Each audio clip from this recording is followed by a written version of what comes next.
Hi there, I'm Tara Kessner. Welcome to Next Level Yoga. Today we're going to do a little tutorial on probably the most requested pose I get, which is crow's pose. And I get it, it looks like a really cool pose. I kind of call it a stupid human trick. But when you do nail it, it feels really good. So I know that a lot of teachers teach people how to do crow's pose by using props. Usually they'll put a block under your feet and have you perch up on that and hinge forward, or they'll put a block out in front of you or a pillow and have you balance your head on that. And I just think that creates dependence on the props, and it doesn't teach you what you really need to know is how to engage the core muscles to hold you in that spot. So we're going to engage and identify those muscles first, and then we'll work on how to do the pose. So come on to your back, and the way we're going to identify those muscles is by doing reclined crow's pose. So as you come onto your back, bring your knees in, flex your feet, and then separate your knees wider than your ribs. Now you're going to reach up through your knees, lift your head, your neck, your shoulders, and keep reaching until your hands are right there where your toes are. And squeeze your knees into your elbows and push your elbows into your knees at the same time. Now you feel those muscles that are shaking?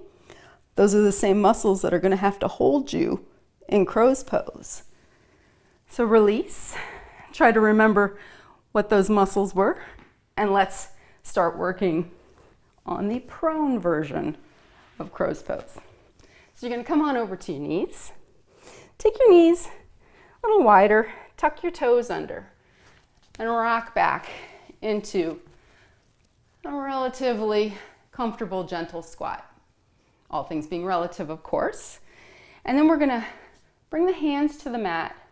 Now I recommend that you turn the wrist slightly out, the fingers slightly out. And what that does is it keeps the tension off of the wrist so much as you turn it out, and with the fingers spread nice and wide, there's somewhere for that tension to go, so it doesn't put as much strain on the wrist as if you go straight ahead. So turn the fingers out slightly, spread the fingers as wide as you can, make a nice big base, and then begin to rock forward. So rocking your knees up just above the elbows, kind of squeezing the knees. Create a little shelf with your elbow. I know there's a version of crow's pose where you have very straight arms and you just put your knee up against your tricep, and I've never been able to do that one. So I'm just teaching you the one that I know how to do. So we'll make that nice big base with the hands. We'll rock forward and squeeze the knees, suck the belly in. Remember those muscles in the core. And rock back. Now let's try lifting one foot only. So you're going to rock forward and just lift up one set of toes and balance on the other. Squeeze the knees, push the elbows into the knees, create that dynamic tension between those two places. Now, let's try the other foot. Rock it forward, lift the other foot up, and notice where you're looking when you feel nice and steady here. If you look at your feet, your balance is going to tip forward. If you look out too much, you're not going to get forward enough to get your feet off the ground. Let's try lifting one foot and then just lifting the other toe up and see what happens. Doesn't matter which one you start with. Same process. Rock forward, create that little shelf with your elbows, lift one foot, and then just lift the other toe and see what happens.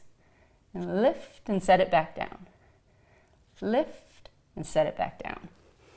And rock it back. Now eventually, you'll lengthen out the time that you lift that foot, and you'll stay right there.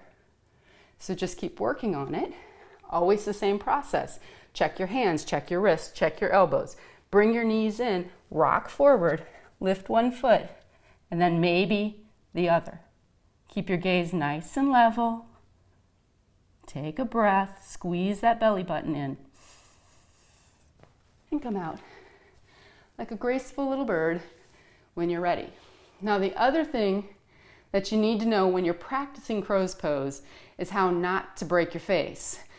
So if you catch yourself and you got into crow pose and you feel like you're about to lose it, if you can, push off with your hands and try to straighten out your arms and push yourself back.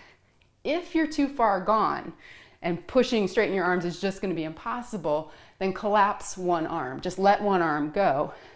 So if you're here and you feel yourself starting to fall, you collapse one arm, you're going to go to the side, you're going to hit your shoulder rather than hitting your face.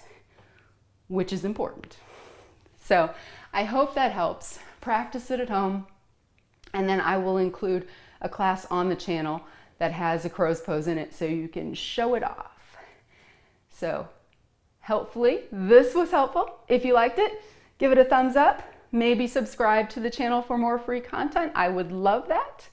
And I'll see you soon. Namaste.